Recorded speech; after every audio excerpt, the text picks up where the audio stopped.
let's look at the county-based day scenario spreadsheet. This is the master spreadsheet that runs all of this and the standard scenarios that deals with. The spreadsheet is itself made up of a number of worksheets. Worksheet number 1 is a short explanation of how the spreadsheet works. Worksheet 2 is a summary of all of the scenario base case results.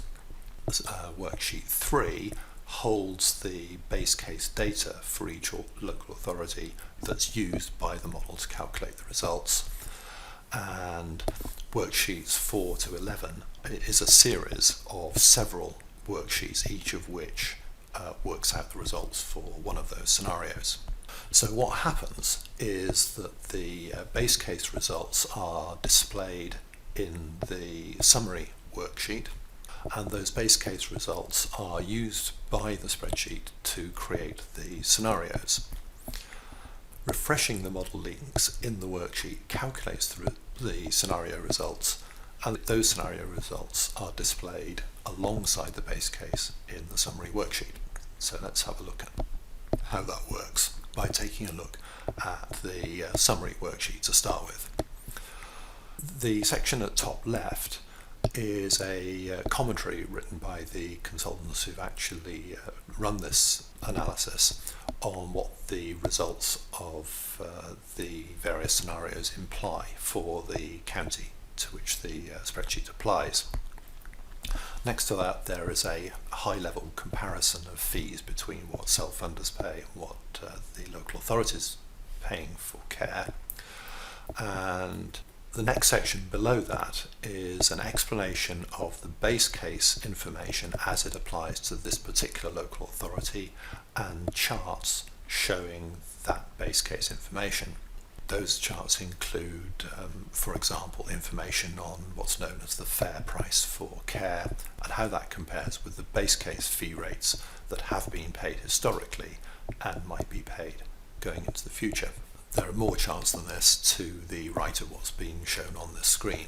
Below the base case section of this worksheet, there are several sections explaining different scenarios. So here is the first scenario explanation, and alongside that are charts showing the scenario results compared with the base case.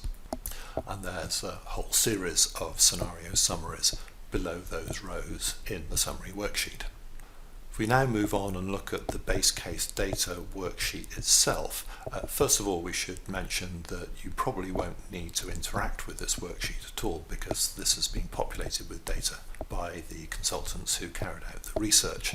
In the base case data worksheet, we start at top left with information on historic and projected fee rates paid by different people paying for residential and nursing home care, and research on the mix of different kinds of people paying for care. There's a small section next to that allows for the possibility that residents move into or out of a particular local authority area, if that is the case and if the information on that is known.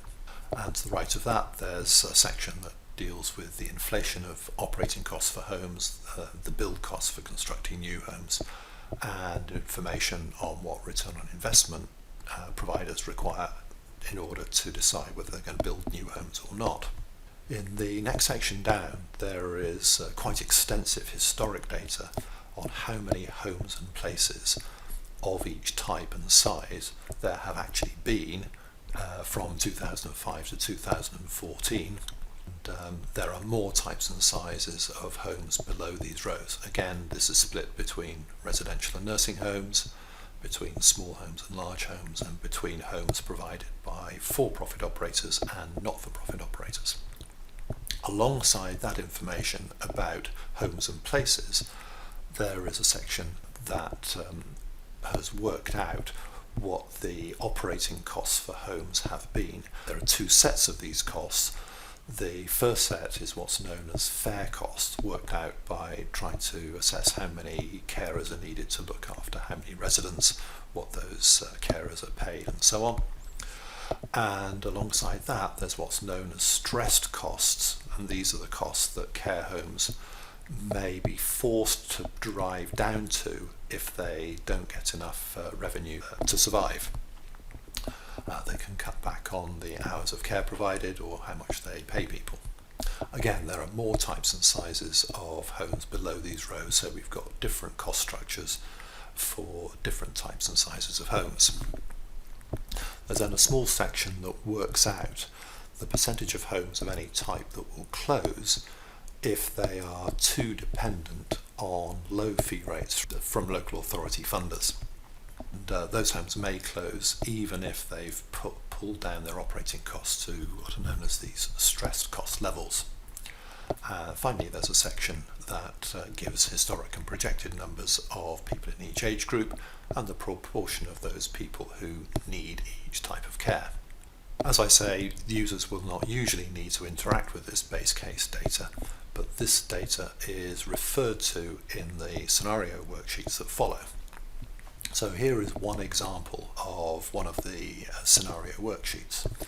At the top it has a series of charts comparing the base case and scenario time series for the inputs that go to the model and the results that come back from it.